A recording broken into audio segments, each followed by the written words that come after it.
A framework that honestly could completely change the way you work and lead. It's the 80-20 Leadership Guide. Let's jump right in. I mean, does this sound familiar? You ever have those days where you feel incredibly busy but not productive? Your calendar's just jammed. The to-do list is a scroll. But when you clock out, you're left thinking, what did I actually get done?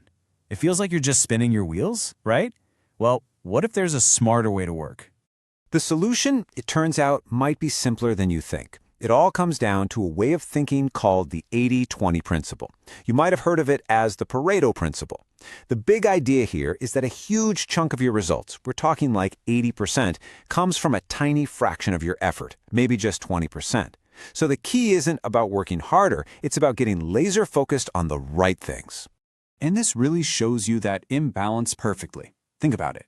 A huge amount of what we do every day, that big 80% slice, it really only leads to pretty minor results. But then there's this small, super focused 20% of what we do, and that is what drives the major game-changing impact. So the whole secret, the whole trick, is figuring out what's in that 20% and just mastering it. So the big question is, how do we actually do that? Well, that's what we're going to cover in part 1. We're going to break down how you can apply this whole principle to your own work. This is all about you taking back control of your time, your decisions, and ultimately, your impact. Okay, so the foundation for all of this, it's your personal productivity. It really boils down to how you handle your 3 most valuable resources. And believe me, they are finite. I'm talking about your time, your energy, and your attention. So take a hard look at your to-do list. Seriously, not all those tasks are created equal, right? Your job is to find that critical 20%. Those are the high-leverage things that are actually going to move the needle. And for those big projects, break them down. Turn them into smaller, more manageable steps so they don't feel so overwhelming. And then, and this is key, you have to be absolutely ruthless about cutting out or just minimizing that other 80%. You know, the busy work that just devours your day. And it's not just about tasks. This exact same principle applies to making smarter choices. I mean, we face a million decisions every single day. The 80-20 rule is like a filter that helps you cut through all that noise so you can zero in on the handful of decisions that truly matter. So how do you do it? It's basically a simple 3-step process. First, instead of getting buried in data, just analyze the key information. That's it. Second, focus on the few solutions that are going to give you the biggest bang for your buck. And finally, pull the trigger. Implement the decision and then actually track the results to see what kind of impact you made. But here's the thing, you can't do it all yourself. Nobody can. The final piece of the puzzle for mastering your own work is learning how to delegate, and I mean delegate effectively. This isn't just about dumping the work you hate on someone else. No, this is about strategically multiplying your own impact. And the path here is actually pretty clear. Step 1, you have to identify your genius zone. That's the 20% of the work that only you can do, where you provide that unique value. Those are the tasks you hold on to. Then, you delegate the other 80% to people on your team who are actually great at those things. But, and don't forget this, your job doesn't stop there. You have to support them, check in, and make sure they have everything they need to succeed. Okay, so once you've started to get a handle on your own work, it's time to level up. It's time to amplify your impact through your team. So for part 2, we're shifting the focus from me to we and applying this whole 80-20 idea to leadership. You know, the goal of pretty much any leader is to build a high-performing team. That's the dream, right? But the real question is, with your limited time and energy, where do you actually invest it to get the biggest results? Well, the 80-20 rule has a pretty clear answer. You focus on your top 20%.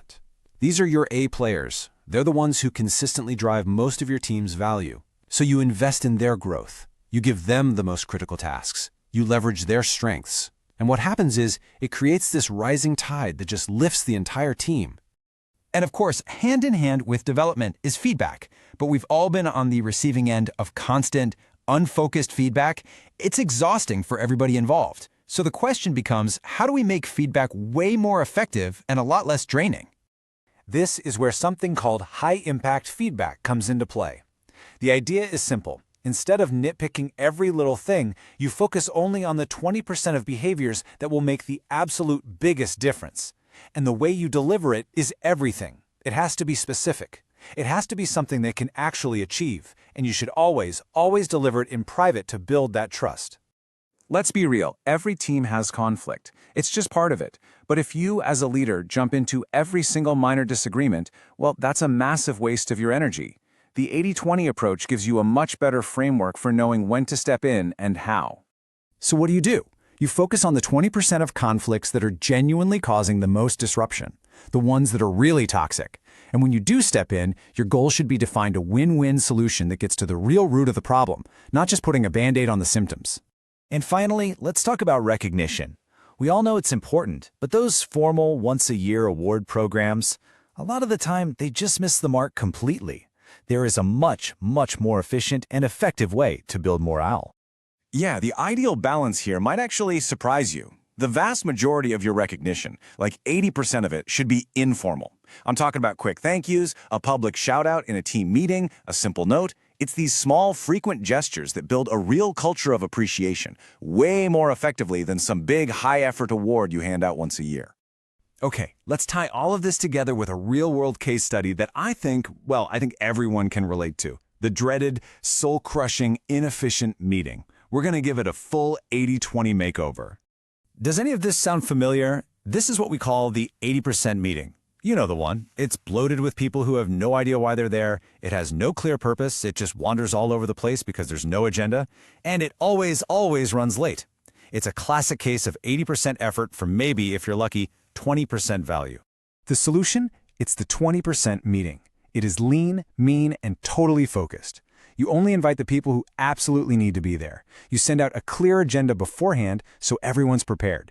You prioritize just the few topics that actually require a decision. And this is the big one. You start on time and you end on time. That's how you get 80% of the impact for just 20% of the effort. So, we've walked through how to apply this to your work, your decisions, your leadership, the whole shebang. But now we come to the final, and honestly, the most important step. It's time to turn this lens back on yourself. So I want to leave you with this question. As you look at your own work, your own life, what is your 20%? What are the few things that drive 80% of your results, and maybe even 80% of your happiness? What is the one thing you can do tomorrow that will have the biggest possible impact? If you can find that, well, you found the key to everything.